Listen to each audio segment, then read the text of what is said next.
नमस्कार। दोपहर समाचार में आपका स्वागत है।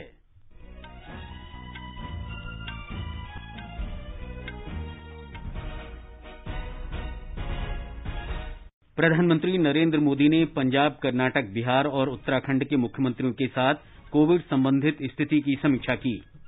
केंद्र ने कोविड-19 महामारी के मद्देनजर ग्रामीण स्थानीय निकायों को अनुदान के लिए 25 राज्यों को 8,923 करोड़ रुपए की अग्रिम राशि जारी की। बिहार सरकार ने 18 से 44 वर्ष की आयु के वर्ग के लिए आज से कोविड टीकाकरण अभियान शुरू किया। राष्ट्रीय राजधानी दिल्ली में 17 मई तक लॉकडाउन बढ़ा, मेट्रो सेवाएं भी बंद रहेंगी। उत्तर प्रदेश सरकार ने भी राज्य में लॉकडाउन एक और सप्ताह के लिए बढ़ाया। देश में कोविड मरीजों की संख्या घटकर कुल संक्रमित लोगों की लगभग 16.76% हुई। देश में अब तक 16 करोड़ 94 लाख से अधिक कोविड-19 टीके लगाए गए। हेमंत बिस्व शर्मा असम के नए मुख्यमंत्री होंगे। युवा कार्यक्रम और खेल मंत्रालय पूर्व अंतर्राष्ट्रीय एथलीट और प्रशिक्षकों को चिकित्सा, वित्तीय और लॉजिस्टिक मदद के लिए विशेष सहायता प्रकोष्ठ बनाएगा। और प्रधानमंत्री नरेंद्र मोदी ने गुरुदेव रविंद्रनाथ ठाकुर की जयंती पर श्रद्धांजलि अर्पित की। दोपहर समाचार में अलका सिंह के साथ मैं मुकेश कुमार। कोविड मरीजों की संख्या बढ़ रही है। श्रोताओं से अपील है कि कोई भी कोताही न बरतें। 18 वर्ष से अधिक उम्र के सभी लोग निसंकोच टीका लगवाएं। सुरक्षा के 3 आसान उपायों का पालन करें। मास्क पहनें, 2 गज दूरी है जरूरी, सुरक्षित दूरी बनाए रखें, हाथ और मुंह साफ रखें। और अब समाचार विस्तार से। प्रधानमंत्री नरेंद्र मोदी ने कोविड स्थिति के संबंध में आज पंजाब, कर्नाटक, बिहार और उत्तराखंड के मुख्यमंत्रियों से बातचीत की। पिछले कुछ दिन में श्री मोदी ने अन्य राज्यों के मुख्यमंत्रियों के साथ भी इस मुद्दे पर बातचीत की है और स्वास्थ्य संबंधी सुविधाओं और टीकाकरण अभियान की स्थिति का जायजा लिया है। प्रधानमंत्री ने इससे पहले तमिलनाडु, झारखंड, ओडिशा, तेलंगाना, महाराष्ट्र, मध्य प्रदेश और सिक्किम के मुख्यमंत्रियों से बातचीत की थी। प्रधानमंत्री नरेंद्र मोदी ने यूरोपीय परिषद के अध्यक्ष चार्ल्स मिशेल के निमंत्रण पर भारत यूरोपीय संघ के नेताओं की वर्चुअल बैठक में भाग लिया। बैठक के दौरान नेताओं ने लोकतांत्रिक मूल्यों पर आधारित भारत यूरोपीय संघ रणनीतिक साझेदारी को और सुदृढ़ करने की प्रतिबद्धता व्यक्त की। प्रतिभागियों ने विदेश नीति और सुरक्षा, कोविड-19, जलवायु और पर्यावरण तथा व्यापार, संपर्क और प्रौद्योगिकी जैसे विषयों पर विचार विमर्श किया। कोविड महामारी की रोकथाम में सहयोग बढ़ाने तथा आर्थिक गतिविधियों में तेजी लाने, जलवायु परिवर्तन से निपटने और बहुपक्षीय संस्थानों में सुधार पर भी विचार किया गया। भारत ने कोरोना संक्रमण की दूसरी लहर का मुकाबला करने में यूरोपीय संघ और इसके सदस्य देशों की मदद की सराहना की। भारत और यूरोपीय संघ ने संतुलित और व्यापक मुक्त व्यापार तथा निवेश समझौतों पर 8 वर्ष बाद बातचीत फिर शुरू करने के निर्णय का स्वागत किया। इन दोनों समझौतों को जल्द ही अंतिम रूप दिए जाने के लिए बातचीत जारी रखी जाएगी। इन समझौतों से दोनों पक्ष आर्थिक साझेदारी की पूरी क्षमता का उपयोग कर सकेंगे। बैठक में शामिल नेताओं ने महत्वाकांक्षी और व्यापक संपर्क साझेदारी का शुभारंभ किया, जिससे डिजिटल, ऊर्जा, परिवहन और लोगों के बीच संपर्क को बढ़ावा मिलेगा। ये साझेदारी सामाजिक, आर्थिक, वित्तीय और पर्यावरणीय सुरक्षा तथा अंतर्राष्ट्रीय कानूनों और प्रतिबद्धताओं के सम्मान पर आधारित है। इससे हिंद प्रशांत क्षेत्र सहित विकासशील देशों में संपर्क पहल तेज करने में मदद मिलेगी। इस दौरान भारत के वित्त मंत्रालय और यूरोपियन निवेश बैंक द्वारा पुणे मेट्रो रेल परियोजना के लिए 15 करोड़ यूरो के अनुबंध पर हस्ताक्षर किए गए। इस वर्चुअल बैठक में यूरोपीय संघ के सभी 27 देशों के नेता तथा यूरोपीय परिषद और यूरोपीय आयोग के अध्यक्ष भी शामिल हुए। यूरोपीय संघ ने पहली बार इस फॉर्मेट में भारत के साथ बैठक की मेजबानी की। समाचार कक्ष से निखिल कुमार। केंद्र ने कोविड महामारी को देखते हुए ग्रामीण स्थानीय निकायों को अग्रिम अनुदान उपलब्ध कराने के लिए 25 राज्यों को 89 अरब 23 करोड़ रुपए से अधिक की राशि जारी की है। ये राशि सभी त्रिस्तरीय पंचायती राज संस्थाओं, गांव, ब्लॉक और जिला पंचायतों के लिए है। पंचायती राज संस्थाएं कोविड महामारी से निपटने के लिए रोकथाम और उन्मूलन संबंधी विभिन्न उपायों के लिए इसका उपयोग कर सकेंगी। बिहार सरकार ने आज से 18 से 44 आयु वर्ग के लोगों के लिए कोविड टीकाकरण अभियान शुरू कर दिया है। निकटतम स्वास्थ्य केंद्रों पर टीका उपलब्ध कराया जाएगा। वैक्सीन लेने के लिए पहले पंजीकरण कराना और स्लॉट बुक करना अनिवार्य होगा। राज्य के स्वास्थ्य मंत्री मंगल पांडे ने कहा कि इस आयु वर्ग के लिए 3,50,000 कोविड टीके मिले हैं। 18 से 44 आयु वर्ग के लोगों को कोरोना का टीका देने के लिए 3.5 लाख डोज पटना पहुंच गया है। माननीय मुख्यमंत्री जी के निर्देशानुसार आज रविवार 9 मई से पूरे राज्य में टीकाकरण का कार्य प्रारंभ किया जा रहा है। यह टीकाकरण उन स्थानों से अलग होगा जहां पे लोगों का जांच और उपचार हो रहा है। अगले 3-4 दिनों में अन्य सरकारी एवं अन्य भवनों को चिन्हित करके उन स्थानों पे भी ये टीका दिया जाएगा। मुख्यमंत्री नीतीश कुमार ने अधिकारियों को और अधिक से अधिक वैक्सीन खरीदने और अधिक से अधिक लाभार्थियों को टीके लगवाने के निर्देश दिए हैं। श्री कुमार ने उनसे ये सुनिश्चित करने के लिए भी कहा है कि लॉकडाउन के दौरान टीकाकरण केन्द्रों तक पहुंचने में लोगों को परेशानी का सामना न करना पड़े। मुख्यमंत्री ने अधिकारियों से कहा कि वे स्कूलों और कॉलेजों में टीकाकरण की सुविधाएं उपलब्ध कराएं। इस बीच राज्य में कोरोना संक्रमण दर में कमी आ रही है और ये 11.98% पर आ गई है, जबकि संक्रमण मुक्त होने की दर बढ़कर 79.97% हो गई है। कल 14,962 रोगी स्वस्थ हुए, जबकि 12,948 लोगों में संक्रमण की पुष्टि हुई। अब तक 4,64,025 रोगी संक्रमण से उबर चुके हैं। कर्नाटक में स्वास्थ्य विभाग 18 से 44 वर्ष के लोगों के लिए विशेष टीकाकरण अभियान शुरू करेगा। स्वास्थ्य और चिकित्सा शिक्षा मंत्री डॉक्टर के सुधाकर ने बताया कि सभी प्रमुख सरकारी अस्पतालों और मेडिकल कॉलेज में इस वर्ग के लोगों को टीके लगाए जाएंगे। इसके लिए लोग कोविन पोर्टल पर पंजीकरण और टीका लगवाने के लिए समय ले सकते हैं। हमारे संवाददाता ने बताया है कि डॉक्टर सुधाकर ने कहा है कि लोग बिना पंजीकरण के भी केंद्र पर जाकर अपनी बारी का इंतजार कर सकते हैं।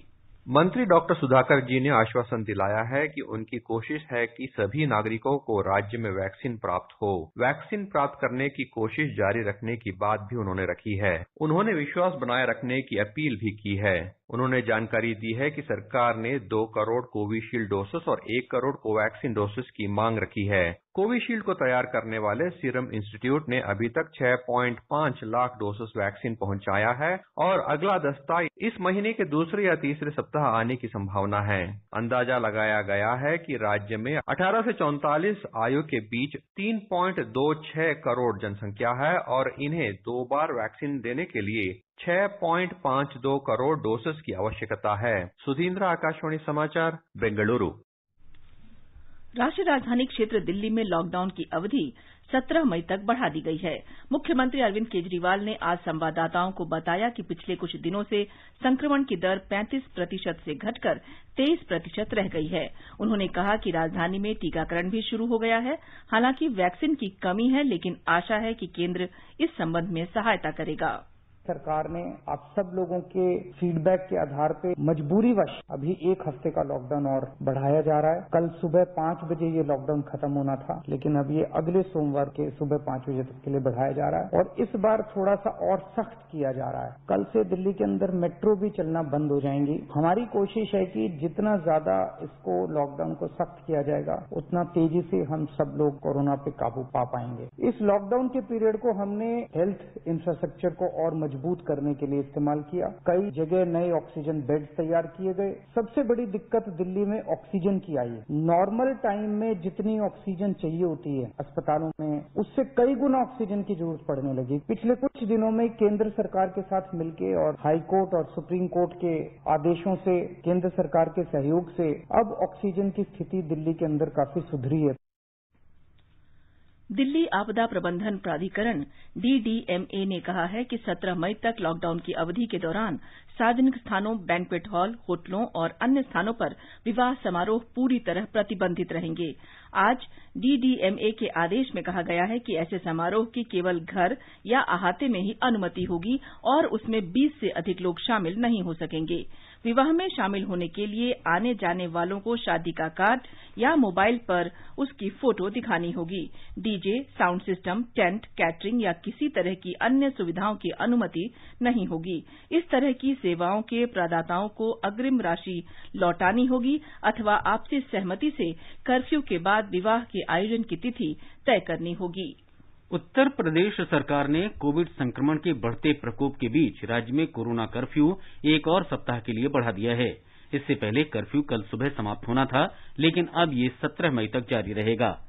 केरल में राज्यव्यापी लॉकडाउन का आज दूसरा दिन है। अधिकतर जगहों पर लोग प्रतिबंधों का पूरी तरह पालन कर रहे हैं। केवल आवश्यक वस्तुओं की दुकानें खुली हैं। पुलिस ने सुदूर क्षेत्रों में कल प्रतिबंधों के उल्लंघन की कई घटनाओं के बाद सख्ती बढ़ा दी है।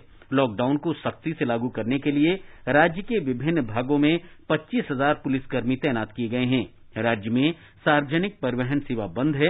केरल राज्य सड़क परिवहन निगम ने अस्पताल के कर्मचारियों के लिए 54 विशेष बस सेवाएं चलाई हैं।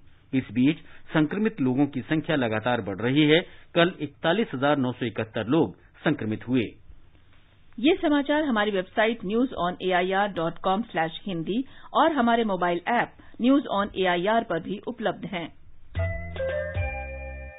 चलो मिलकर एक शुरुआत करें, चलो एक फैसला आज करें, मास्क नहीं तो टोकेंगे, कोरोना को रोकेंगे, चलो एक इरादा करते हैं, चलो कुछ वादा करते हैं, मास्क नहीं तो टोकेंगे, कोरोना को रोकेंगे। दोपहर समाचार में आपका फिर स्वागत है। देश में कोविड मरीजों की संख्या कुल संक्रमित लोगों की लगभग 16.76% रह गई है। स्वास्थ्य मंत्रालय ने बताया है कि इस समय 37,36,000 से अधिक मरीजों का इलाज हो रहा है। कल 4,03,738 लोगों में संक्रमण की पुष्टि हुई है। कोविड से स्वस्थ होने की दर बढ़कर 82.15% हो गई है। स्वास्थ्य मंत्रालय ने बताया है कि कल 3,86,000 से अधिक रोगी स्वस्थ हुए। अब तक 1,83,00,000 से अधिक रोगी ठीक हो चुके हैं। 10 राज्य महाराष्ट्र, कर्नाटक, छत्तीसगढ़, दिल्ली, तमिलनाडु, उत्तर प्रदेश, पंजाब, मध्य प्रदेश, गुजरात और केरल अब भी महामारी से सबसे अधिक प्रभावित हैं। लगभग 75% नए संक्रमित लोग इन्हीं राज्यों से हैं। कल 4,092 मरीजों की मृत्यु हुई है। देश में अब तक इस महामारी से 2,42,362 रोगियों की मौत हो चुकी है। भारत में अब तक 16,94,00,000 से अधिक कोविड टीके लगाए जा चुके हैं। 95,40,000 स्वास्थ्य कर्मियों को पहला और 64 लाख से अधिक स्वास्थ्य कर्मियों को दूसरा टीका लगाया गया है। 1,39,00,000 से अधिक अग्रिम पंक्ति के कार्यकर्ताओं ने पहला टीका और 77 लाख से अधिक कर्मियों ने दूसरा टीका लगवाया है। केंद्र सरकार ने राज्यों और केंद्र शासित प्रदेशों को अब तक कोविड के 17,56,00,000 से अधिक टीके निःशुल्क उपलब्ध कराए हैं। इनमें से बर्बादी सहित 16,83,00,000 कोविड टीकों का इस्तेमाल किया जा चुका है। राज्यों और केंद्र शासित प्रदेशों के पास अब भी 17 लाख से अधिक टीके उपलब्ध हैं। अगले 3 दिन में वैक्सीन की 46 लाख से अधिक और डोज राज्यों तथा केंद्र शासित प्रदेशों को उपलब्ध कराई जाएंगी। टीकाकरण का तीसरा चरण पहले मई से शुरू किया गया था। रक्षा अनुसंधान और विकास संगठन डीआरडीओ ने कोविड मरीजों के लिए उपयोगी दवाई बनाई है। इसका नाम 2-डीऑक्सी-डी-ग्लूकोज है। ये पाउडर के रूप में आती है और पानी में मिलाकर ली जाती है। भारतीय औषध महानियंत्रक ने डीआरडीओ को इसके आपात उपयोग की अनुमति दे दी है। ये दवा कोविड मरीजों की संक्रमित कोशिकाओं में मिल जाती है और वायरस को फैलने से रोकती है तथा उससे बचाव शक्ति बढ़ती है। इसे डीआरडीओ की प्रयोगशाला नाभिकीय औषधि तथा संबद्ध विज्ञान संस्थान ने डॉक्टर रेड्डीज लेबोरेटरी के साथ मिलकर बनाया है। डीआरडीओ मुख्यालय में जीवन विज्ञान के महानिदेशक डॉक्टर अजय कुमार सिंह ने विशेष बातचीत में आकाशवाणी को बताया कि इस दवा के उपयोग के बाद कोविड रोगी जल्दी ठीक हो गए। साथ ही उन्होंने मास्क के उपयोग पर भी बल दिया। मास्क थे जैसे सीबीआरएन, केमिकल, बायोलॉजिकल, रेडियोलॉजिकल और न्यूक्लियर, इसके लिए हम प्रोटेक्टिव गियर बनाते हैं, एनबीसी सूट, एनबीसी मास्क। हमने उस नॉलेज को एक्सटेंड किया है, तो उसको N95 मास्क और अदर मास्क की टेस्टिंग के लिए देश को समर्पित किया। पीपीई किट जब होती है, उसकी जो सिलाई होती है सीट पे, उस पे एक टेप लगती है और ग्लू लगता है। फाइल्स में बहुत तरह के हम एडहेसिव्स या बॉन्डिंग मटेरियल यूज करते हैं। हमने उनको एनालाइज किया। यहाँ पे डीआरडीओ ने अपने डोमेन से, अपनी टेक्नोलॉजी और नॉलेज से आगे निकल के काम किया, जिससे कि हम इस कोविड मैनेजमेंट में अपना योगदान दें। डॉक्टर अजय कुमार सिंह के साथ संपूर्ण साक्षात्कार आज रात 9:15 बजे स्पॉटलाइट कार्यक्रम में एफएम गोल्ड चैनल पर सुना जा सकता है। आयुष मंत्रालय ने अस्पताल में भर्ती न हुए कोविड मरीजों के लिए पॉली हर्बल आयुर्वेदिक औषधि आयुष 64 और काबासुरा कुदीनीर वितरित करने का राष्ट्रव्यापी अभियान शुरू किया है। आकाशवाणी के साथ बातचीत में आयुष अनुसंधान और विकास कार्यबल के अध्यक्ष प्रोफेसर भूषण पटवर्धन ने कहा कि आयुष 64 औषधि कोविड मरीजों के अस्पताल में भर्ती होने की अवधि कम करने में कारगर साबित हुई है। Ayush 64 has been found to be useful in asymptomatic, mild to moderate COVID patients. And there are many benefits, but most important benefit is the hospitalization stay was reduced. And in current situation, you will agree that considering increasing load on the hospitals, even if 2-3 days early recovery happens and discharge is done, it's a big achievement. In addition, patients taking Ayush 64 were also reported better health and well-being. Stress was also reduced and their mental health was improved. स्वास्थ्य मंत्रालय ने corona महामारी से निपटने के लिए विभिन्न श्रेणी के अस्पतालों में रोगियों को भर्ती करने के लिए राष्ट्र नीति में संशोधन किया है। इसका उद्देश्य कोविड-19 से प्रभावित मरीजों को तुरंत, प्रभावी और समग्र उपचार उपलब्ध कराना सुनिश्चित है। सभी राज्यों और केंद्र शासित प्रदेशों को जारी किए गए निर्देशों में कहा गया है कि कोविड अस्पताल में भर्ती के लिए रोगी की कोविड-19 जांच पॉजिटिव होना अनिवार्य नहीं है। किसी भी रोगी का इलाज करने से इनकार नहीं किया जाएगा। आगे बढ़ने से पहले मुख्य समाचारों पर एक नजर। प्रधानमंत्री नरेंद्र मोदी ने पंजाब, कर्नाटक, बिहार और उत्तराखंड के मुख्यमंत्रियों के साथ कोविड संबंधित स्थिति की समीक्षा की। केंद्र ने कोविड-19 महामारी के मद्देनजर ग्रामीण स्थानीय निकायों को अनुदान के लिए 25 राज्यों को 8,923 करोड़ रुपए की अग्रिम राशि जारी की। बिहार सरकार ने 18 से 44 वर्ष की आयु वर्ग के लिए आज से कोविड टीकाकरण अभियान शुरू किया। राष्ट्रीय राजधानी दिल्ली में 17 मई तक लॉकडाउन बढ़ा, मेट्रो सेवाएं भी बंद रहेंगी। उत्तर प्रदेश सरकार ने भी राज्य में लॉकडाउन 1 और सप्ताह के लिए बढ़ाया। देश में कोविड मरीजों की संख्या घटकर कुल संक्रमित लोगों की लगभग 16.76% हुई। देश में अब तक 16 करोड़ 94 लाख से अधिक कोविड-19 टीके लगाए गए। हेमंत बिस्वा शर्मा असम के नए मुख्यमंत्री होंगे। युवा कार्यक्रम और खेल मंत्रालय पूर्व अंतर्राष्ट्रीय एथलीटों और प्रशिक्षकों को चिकित्सा, वित्तीय और लॉजिस्टिक मदद के लिए विशेष सहायता प्रकोष्ठ बनाएगा और प्रधानमंत्री नरेंद्र मोदी ने गुरुदेव रविन्द्रनाथ टैगोर की जयंती पर श्रद्धांजलि अर्पित की। नागालैंड में कल एक दिन में अब तक के सर्वाधिक 333 लोगों में कोरोना संक्रमण की पुष्टि हुई। इसके साथ ही संक्रमित लोगों की संख्या 15,913 हो गई है।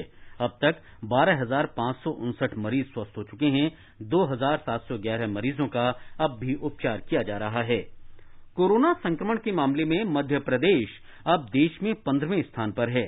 राज्य में पिछले कई दिन से कोविड-19 के नए रोगियों की संख्या में लगातार गिरावट आई है।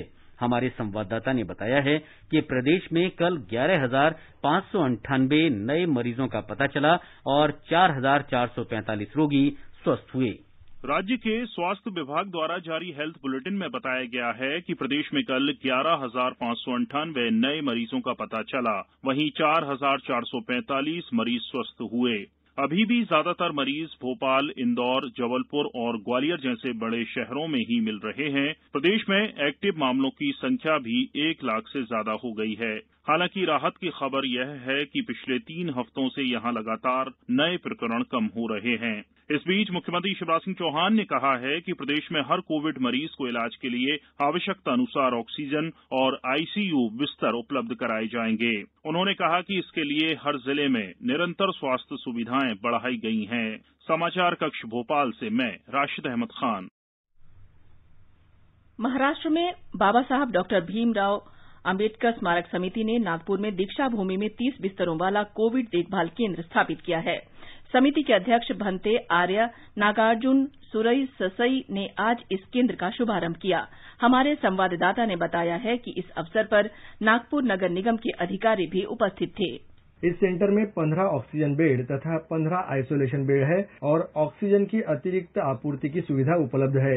विशेषज्ञ डॉक्टर इस सेंटर में मरीजों पर निःशुल्क इलाज करेंगे। इसी तरह परभणी जिले में मानवत एपीएमसी की ओर से 80 बेड का सभी सुविधाओं से परिपूर्ण कोविड केयर सेंटर शुरू किया है। कोविड के खिलाफ लड़ाई में अपना योगदान देने का आह्वान राज्य सरकार ने राज्यों की बाजार समितियों से किया था। शहरों में शुरू होने वाले कोविड सेंटर की तुलना में इन सेंटरों की क्षमता कम होने के बावजूद विशेषज्ञ डॉक्टर और सभी तरह की सुविधाओं के कारण ये सेंटर ग्रामीण क्षेत्र में अहम भूमिका निभाने की उम्मीद है। शैलेश पाटिल, आकाशवाणी समाचार, मुंबई। महाराष्ट्र में ग्रामीण क्षेत्रों में कोविड अस्पतालों और देखभाल केंद्रों पर बोझ कम करने के लिए कई संगठन आगे आकर आवश्यक उपकरणों से लैस कोविड केंद्र स्थापित कर रहे हैं। राज्य में ऐसे 2 और कोविड केंद्र शुरू कर दिए गए हैं। ओडिशा के अंगुल से रवाना हुई ऑक्सीजन एक्सप्रेस आज सवेरे महाराष्ट्र के नागपुर पहुंची। इसमें 4 ऑक्सीजन टैंकर लाए गए हैं, जिनमें 63.54 मैट्रिक टन तरल चिकित्सा ऑक्सीजन है। इस ऑक्सीजन की आपूर्ति से विदर्भ क्षेत्र में कोविड रोगियों के इलाज में सहायता मिलेगी। जम्मू कश्मीर में अनेक स्वयंसेवी और गैर सरकारी संगठन जरूरतमंद और बेसहारा लोगों को भोजन और चिकित्सा सहायता उपलब्ध करा रहे हैं। पुलवामा जिले के कश्मीरी मुस्लिम समुदाय ने सांप्रदायिक सद्भाव और भाईचारे का उदाहरण प्रस्तुत करते हुए कोरोना संकट के समय में कश्मीरी पंडित परिवार के एक सदस्य की मृत्यु के बाद अंतिम संस्कार में मदद की है। जब घातक कोविड-19 महामारी ने चारों ओर तबाही मचाई है और सबों को काफी दुश्वारियों का सामना करना पड़ रहा है, तो वहीं और कश्मीर घाटी में सांप्रदायिक सद्भाव और भाईचारे की मिसाल एक बार फिर देखी जा सकती है। दक्षिण कश्मीर के पुलवामा जिले के टाहब गांव में कश्मीरी पंडित मखनलाल तिक्कू के देहांत के उपरांत उनका अंतिम संस्कार मुस्लिम समुदाय के सदस्यों ने किया। ये उल्लेखनीय है कि टाहब गांव के कई मुस्लिम युवाओं ने मृतक के अंतिम संस्कार की व्यवस्था हिंदू रीति रिवाजों के अनुसार की, जो काफी सराहनीय है। आकाशवाणी समाचार के लिए श्रीनगर से मैं सुनील कौल। रक्षा मंत्रालय ने कोविड महामारी को देखते हुए सेना चिकित्सा कोर और शॉर्ट सर्विस कमीशन के पूर्व चिकित्सा अधिकारियों की भर्ती के लिए आदेश जारी किया है। इसके अंतर्गत 2017 से 2021 तक सेवानिवृत्त होने वाले 400 पूर्व चिकित्सा अधिकारियों को अधिकतम 11 महीने के अनुबंध पर भर्ती किया जाएगा। उन्हें प्रति माह सेवानिवृत्ति के समय मिलने वाले वेतन से बेसिक पेंशन की कटौती कर एकमुश्त राशि दी जाएगी। ये निर्णय देश में कोविड के मामले अचानक बढ़ने के कारण किया गया है। वैश्विक समुदाय कोविड महामारी की दूसरी लहर में बढ़ते संक्रमण की चुनौती से निपटने में भारत के प्रयासों में निरंतर सहायता कर रहा है। अब तक राज्यों और केंद्र शासित प्रदेशों को 6,600 से अधिक ऑक्सीजन कंसेंट्रेटर, 6,800 से अधिक oxygen cylinder, 14 oxygen generator plant, 4,300 से अधिक वेंटिलेटर या BIPAP या CPAP और 3 लाख से अधिक रेमडेसिविर वायल्स की आपूर्ति की गई है या भेजी गई है। आइए अब सुनते हैं SN मिश्रा की लिखी और ममता मिश्रा की गाई ये संगीत रचना, जो कोविड महामारी के खिलाफ लड़ने का संदेश दे रही है। मिलके लड़ी अब लड़ाई, कोरोना का जड़ से मिटाई, घरी घरी अब हाथन का धोई, मुहमा मास्क लगाई, कोरोना का जड़ से मिटाई, मिलके लड़ी अब लड़ाई, कोरोना का जड़ से मिटाई, बातें करई का मुँह ना जोरी, 2 फीट के दूरी बनाई, कोरोना का जड़ से मिटाई, मिलके लड़ी अब लड़ाई, कोरोना का जड़ से मिटाई, बिना काम ना घर से निकरी, सीतहु करी ना घुमाई, कोरोना का जड़ से मिटाई, मिलके लड़ी अब लड़ाई, कोरोना का जड़ से मिटाई। तंबाकू मुक्त संस्थान के संशोधित नियम के अनुसार पालघर जिले में 571 स्कूलों को तंबाकू मुक्त विद्यालय घोषित किया गया है। ये स्कूल वसई, जौहर, वाड़ा, तलसारी और मोखड़ा तहसील में हैं। भारतीय सूचना सेवा के सेवानिवृत्त वरिष्ठ अधिकारी राजेंद्र प्रसाद उपाध्याय का आज सवेरे कोरोना संक्रमण से निधन हो गया। वे 64 वर्ष के थे। श्री उपाध्याय ने कई वर्ष तक अफगानिस्तान में आकाशवाणी संवाददाता के रूप में कार्य किया। उन्होंने सूचना और प्रसारण मंत्रालय की कई मीडिया इकाइयों में कार्य किया। उत्तराखंड के पिथौरागढ़ में जन्मे श्री उपाध्याय ने कुमाऊं विश्वविद्यालय से स्नातक की शिक्षा प्राप्त की थी।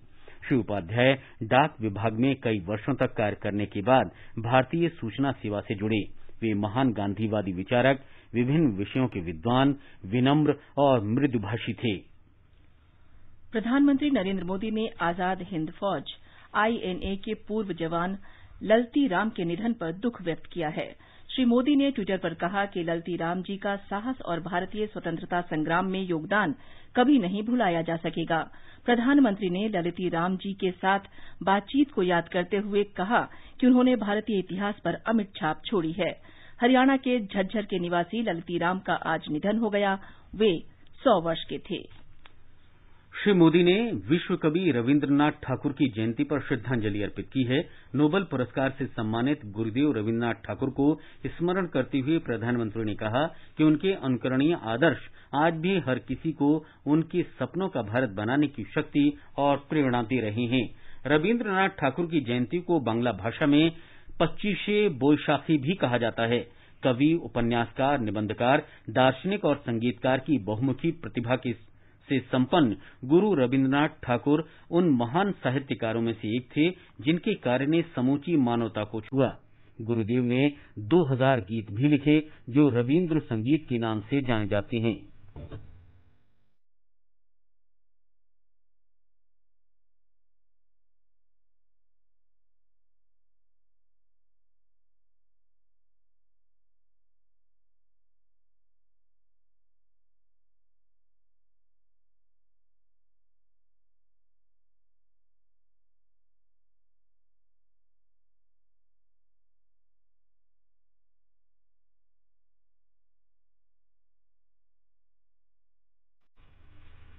ये समाचार आकाशवाणी से प्रसारित किए जा रहे हैं। ताजा समाचार जानने के लिए आप हमारे Twitter handle @AIR News Hindi को फॉलो कर सकते हैं। ये आकाशवाणी है। भारतीय जनता पार्टी के वरिष्ठ नेता हेमंता बिस्वा शर्मा असम के नए मुख्यमंत्री होंगे। उन्हें आज गुवाहाटी में पार्टी के नवनिर्वाचित विधायकों की बैठक में विधायक दल का नेता चुना गया। इस बैठक में केंद्रीय प्रेक्षक नरेंद्र सिंह तोमर और अरुण सिंह उपस्थित थे। इनके अतिरिक्त वरिष्ठ नेता BL संतोष और विजयंता जय पांडा भी इस बैठक में उपस्थित थे। श्री तोमर ने श्री शर्मा के मुख्यमंत्री होने की घोषणा की।